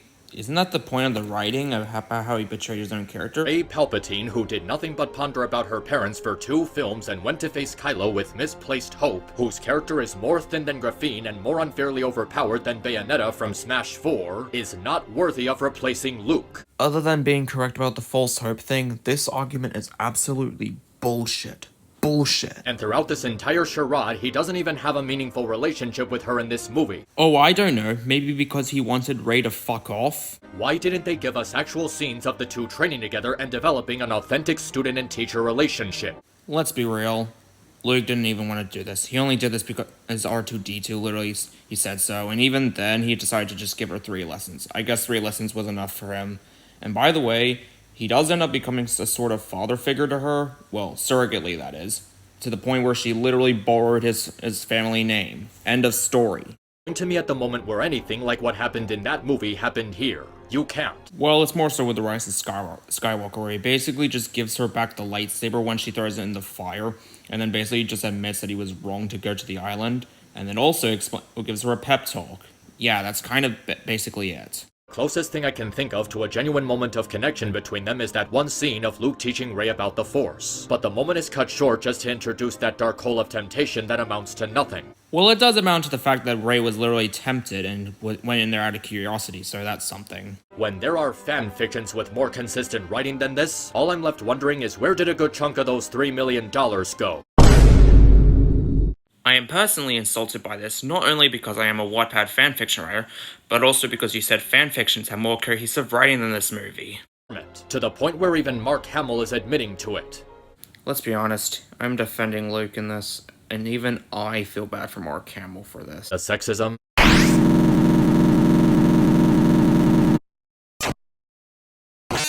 Okay, so before we get to the next part, I just want to say, Mark Hamill, if you're watching this, yes, I do understand how you feel about this, but I want you to at least consider why anyone else would like it. In which case, I'm very sorry for you. I'm very sorry for you, dude. I hope you're doing very well out there. And Zaid, I understand what's going on. Just please don't ugly anyone. And who likes this portrayal in The Last Jedi is basically inkly shitting on Mark. I don't want to pay any disrespect to Mark. I just want to express my own opinions on the matter. I also hope he understands if he sees this. I hope we can let bygones be bygones and I hope you don't, and I hope the only thing you take seriously is that I don't want to hurt you. This is someone going through the 5 stages of grief except acceptance, and he's right to be upset about it. I feel like the Star Wars fans who actually bully the people who like the sequel trilogy are only going through the first 3 while skipping the second one entirely. It's the same problem with themes. It happens when people are overfixated on the topic being explored in the story because they see it as something they relate to, but don't take the time to actually think about how the story represents that argument reminds me of a certain movie that, unlike this movie, deserves the hate. which is Ralph Breaks the Internet. I mean, its themes on paper are really good, but the execution was the issue. There's like a bunch of YouTube videos explaining this, and I don't really have that much time to go into detail considering how long this video is. Now, I don't think I have to explain why it's a bad idea to represent PTSD by making the character suffering from it out to be a homicidal maniac. It's really not an accurate reflection of PTSD. There's actually a lot of people with PTSD who say the way it was portrayed here wasn't honest and respectful. And even if you want to make the argument that PTSD affects different people in different ways, it still doesn't work here because Steven's PTSD is never actually explored. As someone who has pre-traumatic stress disorder from the idea of having my dick chopped off, I can definitely see where he's going with this. I don't know, I guess my PTSD is more so just paranoid of what will happen. Kind of like Anakin Skywalker's whole pre-traumatic stress disorder from like the Force vision that eventually led to his downfall to the dark side. And yes, this is the second best part of his entire video, because I expressively agree with it. I mean, especially considering it's off topic, but hey, let's be real. This is a serious matter that we should understand entirely and not have to misrepresent. It also doesn't help that his PTSD is being treated with a group hug, which is like trying to put a band-aid on a gunshot wound. People try to defend this by saying that the hug itself isn't what heals Steven's trauma. It's meant to represent how he doesn't have to deal with this by himself because he has friends and family to support him. It sounds like a nice sentiment, but having friends and family to support you isn't what heals trauma. Healing trauma requires effort from the person suffering from it, looking for a solution that's healthy for themselves and others, like talking to a therapist or getting proper medication. Steven only does one of these two things after he killed someone and nearly destroyed the town. And because the therapist thing happens off-screen, it doesn't actually take part in the story. Steven doesn't take the time to recognize the problem himself, and other characters are handling it for him. Recovering from PTSD requires the patient to feel comfortable with themselves. Having friends and family to tell them they care about them doesn't equate to the patient feeling comfortable with themselves. PTSD is a very complicated issue to talk about, especially if you're gonna do it in a kid's show. And Steven Universe Future didn't have the experience nor the knowledge on the subject to properly discuss it. Self-improvement. But the situation surrounding Luke's failure was a result of him being stupidly out of character. I wouldn't call this being stupidly out of character, I'd call this overreacting and panicking to the point of attempted murder. And even if this is the one you want to go with, you can keep the learning from failure bit without being offensive. You can have Luke go through the guilt of failing to help Kylo and isolate himself out of shame, without the part where he thinks about killing him in his sleep. Well, yeah. I don't think Luke trying to kill Kylo in his sleep over panicking is as bad as everyone says, but with that said, it still kinda irks me. At least it's not as annoying as Palpatine coming back. Oh, and about the complaint that Luke is a coward now just because of his massive fuck-up. By this logic, wouldn't Sans from Undertale be a coward because during the genocide runs he doesn't do any shit at all until you reach the last corridor?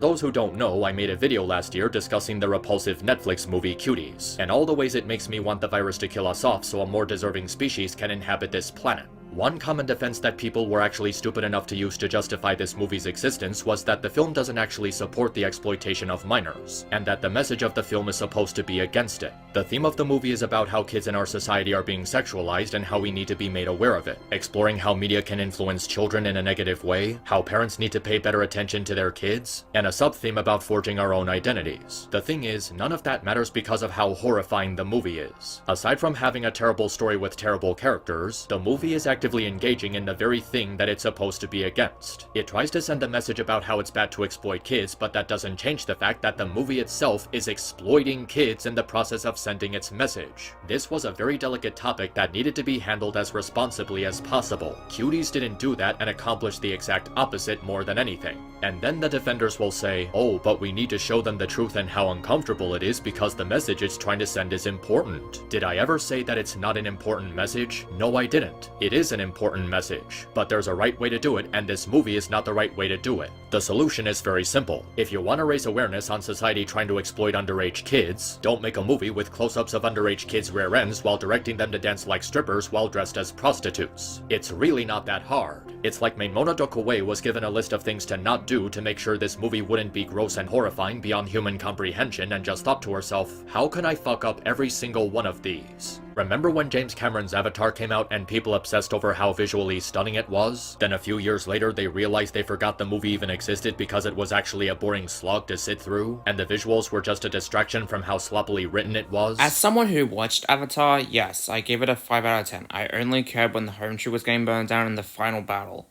And also, think of that logic, but The Last Jedi basically entranced me with its storytelling and stuff instead of its visuals.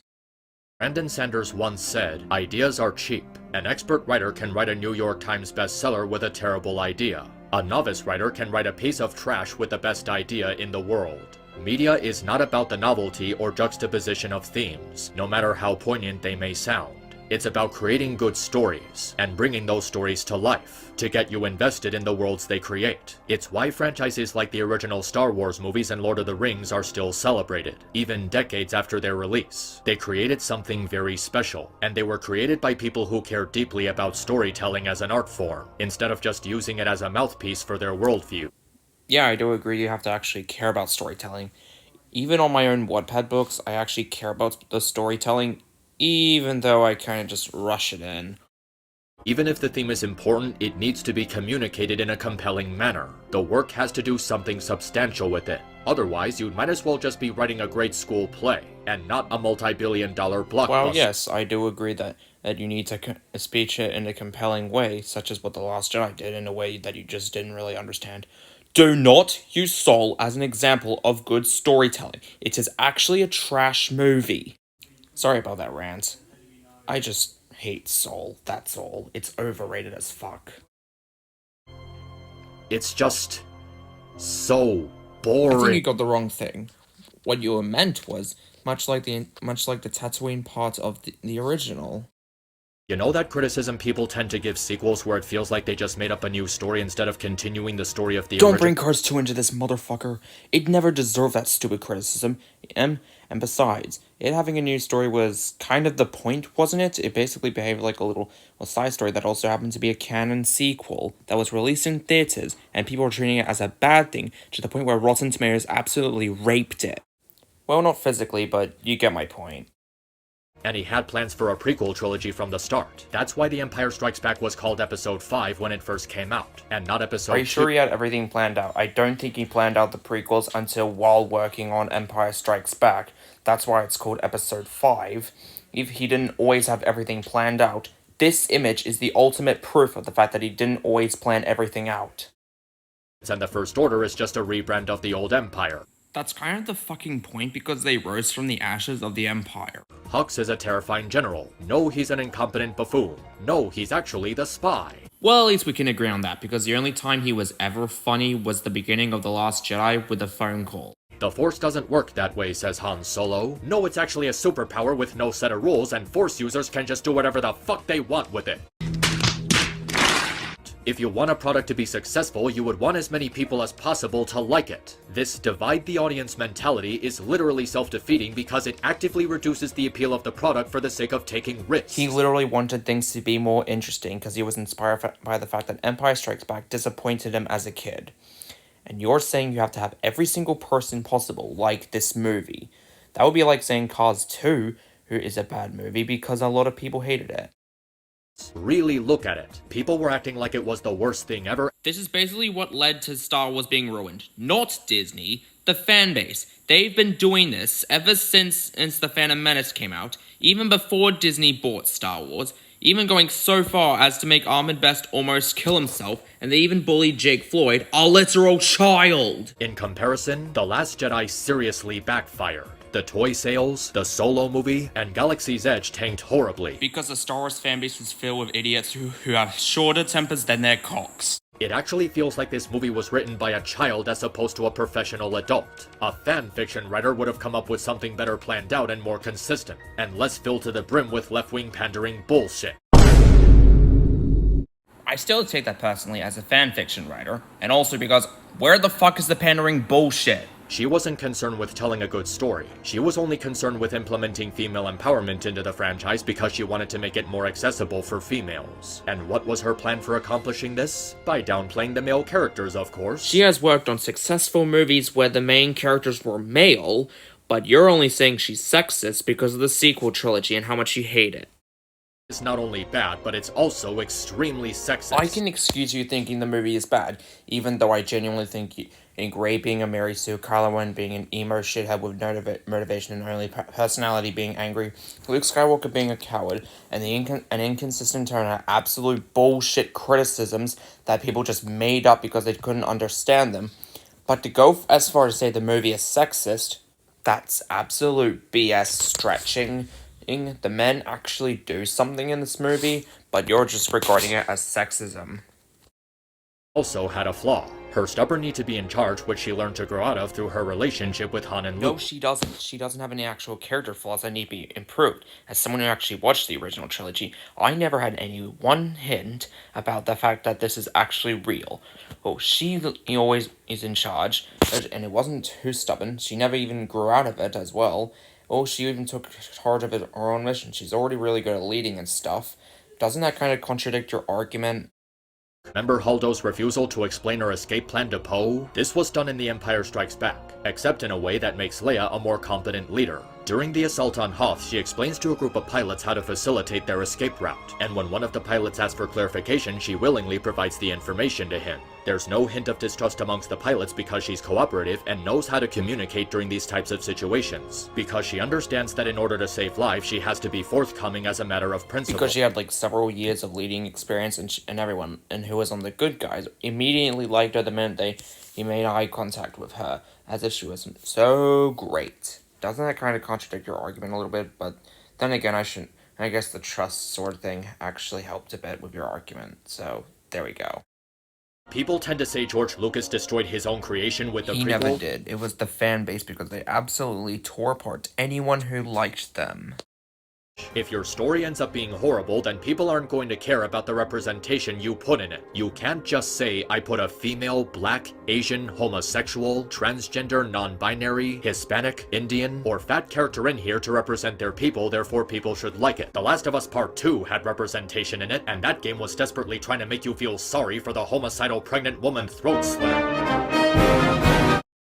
Know that numbskull? Of course the original 6 movies were political. They were literally about the rise and fall of a fascist empire. Which is why hating on the politics in the prequels, unless you just found them boring, is absolute bullshit. This is why there's a lot of people who want Star Wars to be given back to George Lucas in spite of his flaw. I wish you would all accept that he's retired at this point, and I also wish you would all accept that this is hypocritical because people absolutely hated him for making the prequels, to the point where they accused him of raping their own childhoods, even though they were the ones who did that by attacking Ahmed Best, Jake Floyd, and everyone who liked the prequels. George Lucas raped our childhood. George Lucas raped our childhood. George Lucas raped our childhood.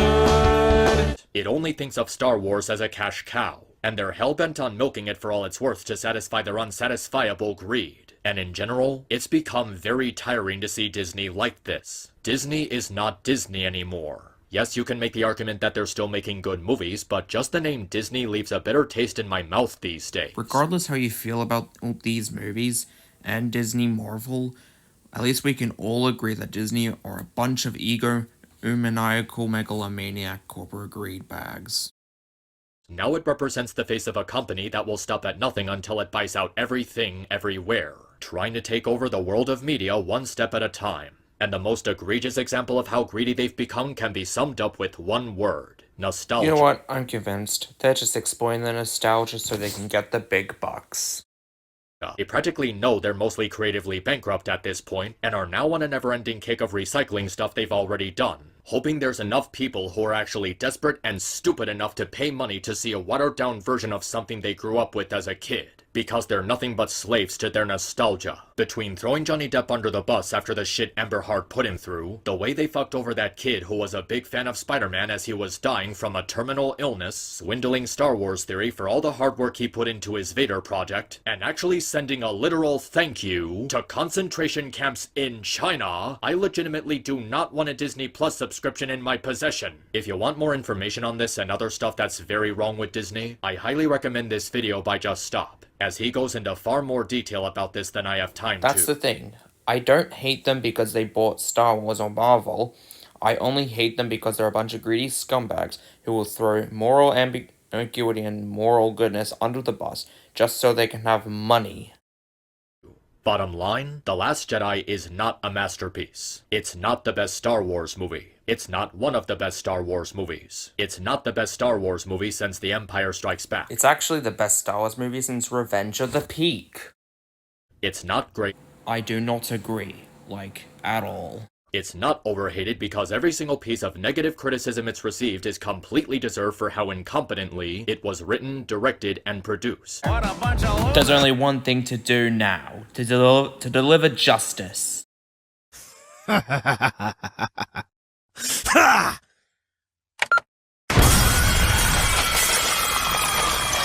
And anyone who says any of those things unironically is a fucking liar. They just say that because that's how they feel about the movie. Okay, so, forgive me if this next part is a bit harsh, but that's just kind of how I feel about these arguments. The arguments I absolutely will not tolerate. That's just how I feel about them. Lucas turned into a depressed hermit who quit his entire ideology because he thought about killing Kylo over some bad thoughts. And instead of facing responsibility for his mistakes, he abandons his sister and everyone else he swore to protect. You shut the fuck up! You shut the fuck up! Rey is the Mary Sue to end all Mary Sues. You shut the fuck up! You shut the fuck up! Kylo is an unhinged psycho we're supposed to take seriously because they decided to randomly kill Snoke with no proper mechanics to how his death came to be. Shut the fuck up! Pacing is unbelievably choppy and it's made worse by the horrible comedy they try to force feed you every 5 minutes. You tough midget! Do you think I have the patience to deal with your shit?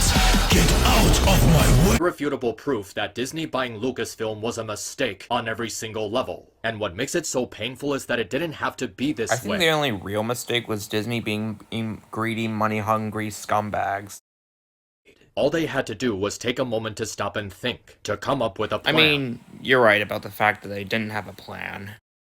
A tragic story of how the greatest tale in American history, in terms of film, was sabotaged. A great gift, being placed in the wrong hands. And let the Star Wars fandom be a cautionary tale about how sometimes your fanbase is the reason something was destroyed, even if the current owners are a bunch of greedy, money-hungry scumbags. Yeah, that's pretty much it.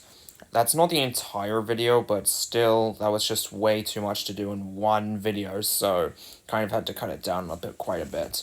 Anyways, I really hope you enjoyed. And Zaid, Magneta, I understand that art is subjective, but that doesn't mean we should agree on every single thing. I agree on some things that you say, such as Last Jedi Part 2 is balls, all sack, and also Oh Cuties is a grotesque movie that should be exterminated from the human race whatsoever.